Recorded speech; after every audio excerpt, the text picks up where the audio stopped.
Hello hi ಎಲ್ಲರಿಗೂ ನಮಸ್ಕಾರ. Welcome to my channel.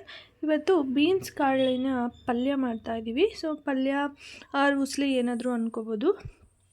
ನೋಡಿ ಕಾಳು ಈ ರೀತಿ ಇರುತ್ತೆ ಬೀನ್ಸ್ ಕಾಳಿಂದು. ಸೊ ನೋಡೋದು ಬನ್ನಿ. ಯಾರಿನ್ನೂ ನಮ್ಮ ಚಾನಲ್ನ ಸಬ್ಸ್ಕ್ರೈಬ್ ಮಾಡ್ಕೊಂಡಿಲ್ಲ ಸಬ್ಸ್ಕ್ರೈಬ್ ಮಾಡ್ಕೊಳ್ಳಿ. ಹಾಗೆ ಪಕ್ಕದಲ್ಲಿರೋ ಬೆಲ್ ಐಕನ್ನ ಕ್ಲಿಕ್ ಮಾಡಿ ಹಾಗೆ ಒಂದು ಲೈಕನ್ನು ಕೊಡಿ. ಈಗ ಒಂದು ಕುಕ್ಕರ್ಗೆ ಬೀನ್ಸ್ ಕಾಳನ್ನ ತೊಳ್ಕೊಂಡು ಹಾಕ್ಕೊಳ್ಳಿ.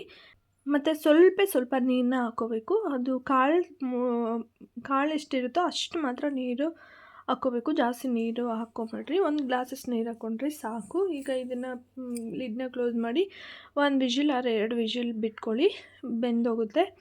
ಸೊ ನೋಡಿ ವಿಷಿಲ್ ಬಂತು. ಈಗ ಇದನ್ನು ಸ್ಟ್ರೈನ್ ಮಾಡ್ಕೊಬೇಕು. ಒಂದು ತೂತ್ ಬಟ್ಲಿಗೆ ಹಾಕ್ಕೊಂಡು ಸ್ಟ್ರೈನ್ ಮಾಡ್ಕೊಳ್ಳಿ. ಈಗ ಇದು ಸ್ಟ್ರೈನ್ ಮಾಡ್ಕೊಳ್ಳಿ. ನೋಡಿ ಕಾಳು ಎಲ್ಲ ಚೆನ್ನಾಗಿ ಬೆಂದಿದೆ. ಇಷ್ಟು ಬೆಂದರೆ ಸಾಕು. ಈಗ ಒಂದು ಕಡಾಯಿಗೆ 2 ಟೇಬಲ್ ಸ್ಪೂನಷ್ಟು ಆಯಿಲು ಮತ್ತು ಸಾಸಿವೆನ ಹಾಕ್ಕೊಂಡು ಸಾಸಿವೆ ಚಿಟಪಟ ಆದಮೇಲೆ ಮತ್ತು ಕರಿಬೇವನ್ನ ಹಾಕ್ಕೋಬೇಕು. ಕರಿಬೇವು ಹಾಕ್ಕೊಂಡು 1 ಮೀಡಿಯಮ್ ಸೈಜ್ ಈರುಳ್ಳಿನ ಕಟ್ ಮಾಡಿ ಹಾಕ್ಕೊಳ್ತಾ ಇದ್ದೀನಿ. ನೀವು ಕಾಳು ಮೇಲೆ ಡಿಪೆಂಡು. ಕಾಳು ಜಾಸ್ತಿ ತೊಗೊಂಡ್ರೆ ಒಂದು ಸ್ವಲ್ಪ ಜಾಸ್ತಿ ಹಾಕ್ಕೊಳ್ಳಿ. ಸೊ ಕಡಿಮೆ ತೊಗೊಂಡ್ರೆ ಸ್ವಲ್ಪ ಕಡಿಮೆ ಹಾಕ್ಕೊಳ್ಳಿ. ಆ ರೀತಿ ನೋಡಿ ಈರುಳ್ಳಿ ಈ ರೀತಿ ಫ್ರೈ ಆದಮೇಲೆ ಈಗ ಮೆಣಸಿನ್ಕಾಯಿನ ಹಾಕ್ಕೊಳ್ತಾ ಇದ್ದೀನಿ. ನಾನಿಲ್ಲಿ ಒಣಮೆಣಸಿನ್ಕಾಯಿನ ಯೂಸ್ ಮಾಡ್ತಾಯಿದ್ದೀನಿ. ನೀವು ಬೇಕಿದ್ದರೆ ಹಸಿಮೆಣ್ಸಿನ್ಕಾಯಿನೂ ಹಾಕ್ಕೋಬಹುದು. ಸೊ ಈಗ ಇದೆಲ್ಲ ಫ್ರೈ ಆಗಿದೆ ಒಗ್ಗರಣೆಗೆ. ಮತ್ತು ಇದು ಸ್ಟ್ರೈನ್ ಮಾಡಿ ಇಟ್ಕೊಂಡಿರೋಂತಹ ಕಾಳನ್ನ ಹಾಕ್ಕೊಂಡು ನೀಟಾಗಿ ಒಗ್ಗರಣೆಯಲ್ಲಿ ನೀಟಾಗಿ ಮಿಕ್ಸ್ ಆಗೋ ತನಕ ಮಿಕ್ಸ್ ಮಾಡ್ಕೊಳ್ಳಿ.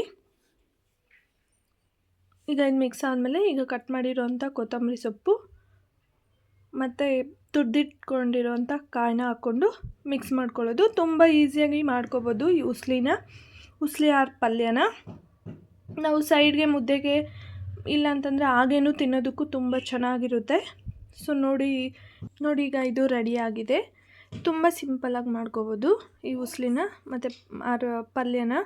ಸೊ ಯಾರಿನ್ನೂ ನಮ್ಮ ಚಾನಲ್ನ ಸಬ್ಸ್ಕ್ರೈಬ್ ಮಾಡ್ಕೊಂಡಿಲ್ಲ ಸಬ್ಸ್ಕ್ರೈಬ್ ಮಾಡ್ಕೊಳ್ಳಿ.